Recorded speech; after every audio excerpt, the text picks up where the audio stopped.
प्रिय विद्यार्थियों, आप सभी को मेरा स्नेही नमस्कार।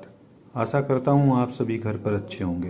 प्यारे विद्यार्थियों, कल की वीडियो में हमने सेमुसी भाग 1 के अंतर्गत नवम पाठ है सिकता सेतु पाठ का अभ्यास किया था। आज की इस वीडियो में हम 10वें पाठ है जटायोः शौर्यम पाठ का सारांश और श्लोकों की व्याख्या करेंगे। चलो देखते हैं पाठ का सारांश।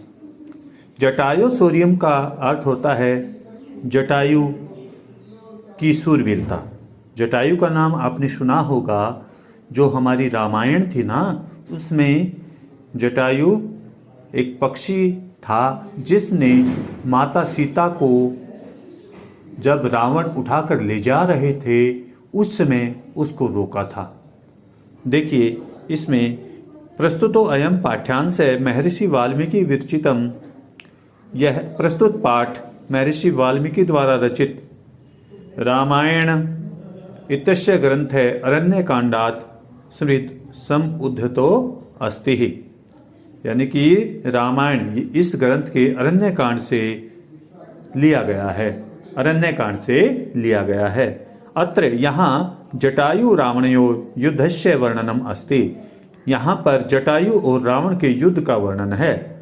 पक्षीराज जटायु पंचवटी कानने विलपन्तया सीतायाः करुणकरन्दनं श्रुत्वा तत्र गच्छति।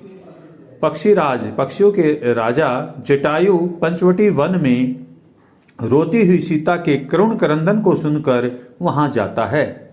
स सीता अपहरणे निरतम रावणम तस्मात् निंदः कर्मण निवृत्त अर्थम प्रबोधयति। वहां सीता का अपहरण करते हुए रावण को उसके किए गए कर्म से हटाने का प्रयास करता है। क्या करता है प्यारे बच्चों? रावण को इस निंदनीय कर्म से विरत होने के लिए कहते हैं। लेकिन अपरिवर्तित है मति ही रावण है। लेकिन रावण की कलुषित मनोवृत्ति को देखकर रावणम तमेव अपसारयति, तो क्या करते हैं वो? ऐसा करने से नहीं हटते। ततः तब पक्षीराज तुंडेन पादाभ्याञ्च परहरति। तब पक्षीराज तुंडेन क्या होता है? देखो यहाँ पर पक्षीराज अपने तीखे नाखूनों से और पैरों से उस पर प्रहार करता है। पैरों से और उस पर सवनखई रावणस्य गात्राणि वितारयति।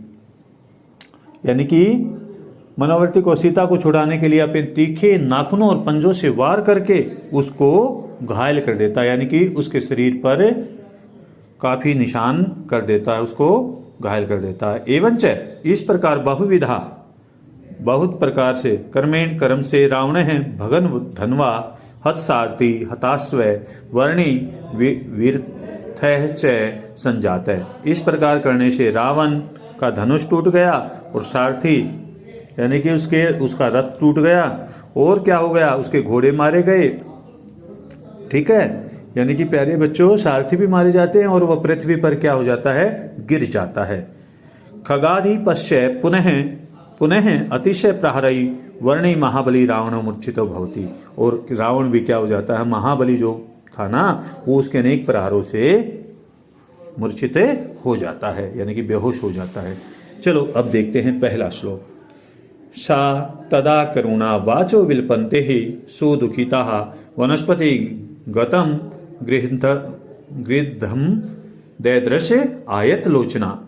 इस श्लोक में प्यारे बच्चों महर्षि वाल्मीकि ने क्या कहा है कि रावण द्वारा अपहरण की गई सीता द्वारा पेड़ पर स्थित जटायु को देखने का वर्णन किया है। क्या है? तदा तब आयत लोचना होती बड़े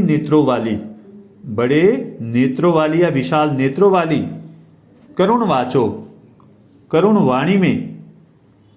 करुण वाणी से विलपंती विलाप करते हुई सुदुखिता अत्यंत दुखी सीता ने वनस्पति गतम विशाल पेड़ पर स्थित गृहधम गृधम क्या होता है यहाँ प्यारे बच्चों? जटायु को यानी कि गिद्ध को देखा। तब विशाल नेत्रों वाली करुण वाणी से विलाप करती हुई अत्यंत दुखी सीता ने विशाल पेड़ पर स्थित, वनस्पतिगतम क्या होता है? विशाल पेड़ पर स्थित गृधम जटायु को दैदृश देखा। तो प्यारे बच्चों समझे होगे आप, इस श्लोक में यही बताया गया है कि विशाल नेत्र वाली करुण वाणी से विलाप करते हुए अत्यंत दुखी सीता ने विशाल पेड़ पर स्थित जटायु को देखा, यानी कि वो विशाल पेड़ पर चढ़ा हुआ था, वहां उसकी नजर गई।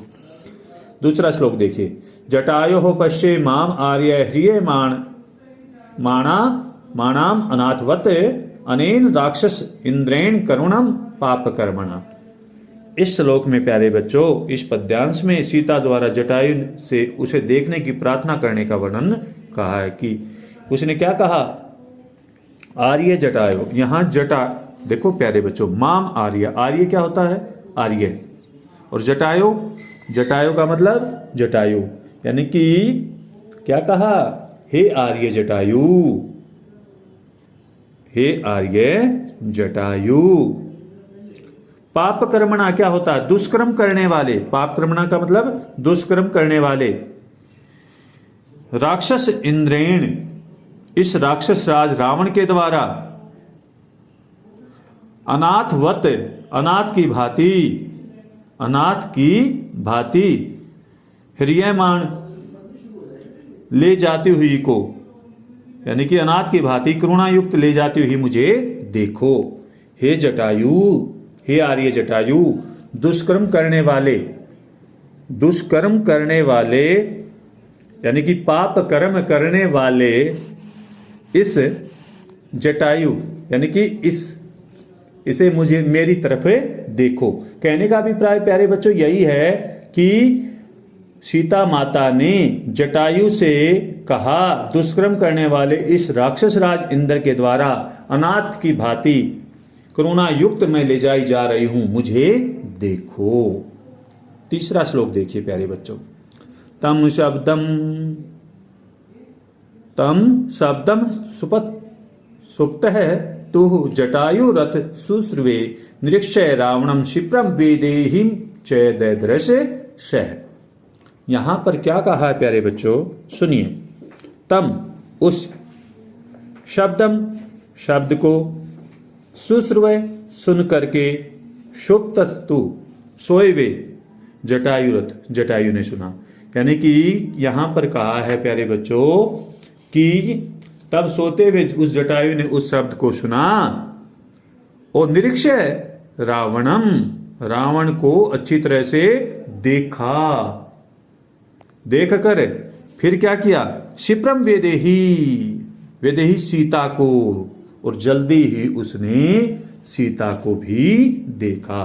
तब सोते हुए जटायु ने, तब सोते हुए जटायु ने उस शब्द को सुना और रावण को अच्छी तरह देख करके फिर शीघ्र ही किसको देखा? सीता को देखा। किसको देखा? सीता को देखा। चलिए अब चौथा श्लोक करते हैं। ततः पर्वत श्रृंगाम भस्ति तीक्ष्ण तुंड खगो उत्मह वनस्पति गतय श्रीमान व्याजहार शुभाम गिरम। इस श्लोक में प्यारे बच्चों रावण द्वारा अपहृत सीता को देखकर जटायु के बोलने का वर्णन किया है। तब, ततः तब, पर्वत श्रृंगाभ्यभस्ति, पर्वत की चोटी के समान आभा वाले, तीक्ष्ण तुंड, तेज चोंच वाले, वनस्पतिगत और पेड़ पर स्थित, पेड़ पर स्थित यानी कि विशाल पेड़ पर स्थित, श्रीमान व्याजहार शुभाम गिरम, और शोभा से संपन्न, खगो उत्तमय, उस श्रेष्ठ पक्षी जटायु ने सुंदर वाणी में कहा, उस सुंदर वाणी में कहा। यानी कि तब पर्वत की चोटी के समान आभा वाले, तेज चोंच वाले और वृक्ष पर विद्यमान शोभा से संपन्न उस श्रेष्ठ पक्षी जटायु ने सुंदर वाणी में कहा। तो प्यारे बच्चों आज हमने इस वीडियो में जटायु सूर्यम पाठ का सारांश जाना और इसके 4 श्लोकों की व्याख्या की। सभी बच्चे वीडियो को ध्यान से देखेंगे, सुनेंगे, समझेंगे और इन 4 श्लोकों की 6 प्रश्न व्याख्या कॉपी में लिखेंगे और याद करेंगे। धन्यवाद। आप सभी का दिन मंगलमय हो।